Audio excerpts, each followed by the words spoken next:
Mr. Goose is on the loose. The menace cannot be contained. He's absolutely vicious. Is he a goose or is he a piranha? The ferocity is simply unmatched. That is until he falls asleep. Remember how I found his on and off button? Well, that seems to be more true than I thought. Because we headed to Goose's and SpaghettiO's neurology appointment this week, and thankfully they did not die. And we discussed Goose's case at length. Here are the things we know. He cannot hear, and his vision seems to come and go. His depth perception is not all there, if at all. And his circling behavior has improved, however, his head still does the bobble wobble. But here's the most interesting thing. When Goose is on, he is wild child extreme. But similar to when he was a tiny little bean, he seems to turn on and off, and can go quite lethargic and a little bit scary. But I guess that's his MO above all else. The difference is that when he was a bean, the episodes were shorter lived but more significant, and now they are less significant but longer lived. And to be honest with you, I'm not such a fan of that, and I would like to figure it out. At first, we thought that he was just a very deep sleeper because he cannot hear, and that happens with deaf cats. But that was not the case. He basically turns into a beanie baby rather than a beanie sprout.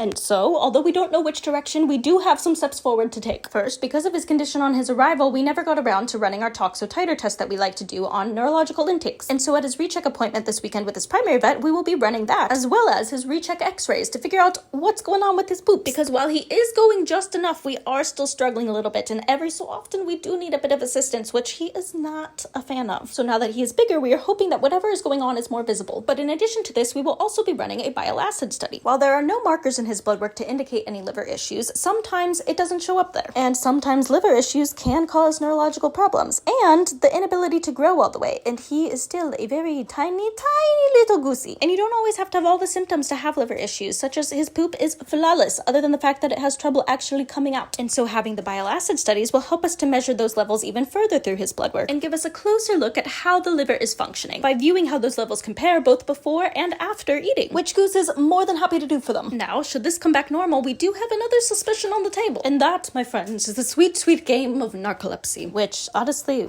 that would track. However, typically, in most cases, that would be a little bit more predictable, and we'd see more of an exact pattern than we see with him. But when have any of them followed the guidelines? Now, should these answers come back inconclusive, this is a case that I would really like to do an MRI on, but I would be lying if I said I wasn't nervous about putting him under anesthesia. I'm quite nervous, actually. But the reality is that those answers it might give us could dictate his treatment, or at least help us to understand how to proceed. But we're going to run these other tests first before moving that direction. Plus, I really would like for him to be a little bit bigger before going through that. However, we all know that neurological conditions are really a roller coaster, lots of up and down. And if he were to decline, we wouldn't want to miss the opportunity when he is at his most stable, but we also want to hope to get him to his most stable before making that decision, so it's real complicated. But I think you all expected that out of Goose. Now, Moose, however, is doing fantastic, and he will also be joining for this recheck just for his overall exam, so that he can move forward for his neuter and be ready for adoption. And I will tell you all about Moose when that time comes, but let me tell you, he is a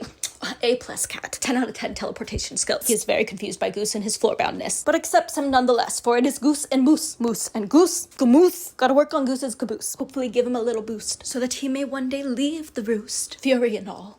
Oh, finally our donations are back up and running. Oh my god. Talk about a terrifying few months. If you'd like to help us recoup, the link in my bio is still there, and this time it's gonna work. And on a similar note, you guys asked and you shall receive. Eat the Rich, Feed 'em to the Cats, now available in t-shirts, featuring Lord Theodore Willis III.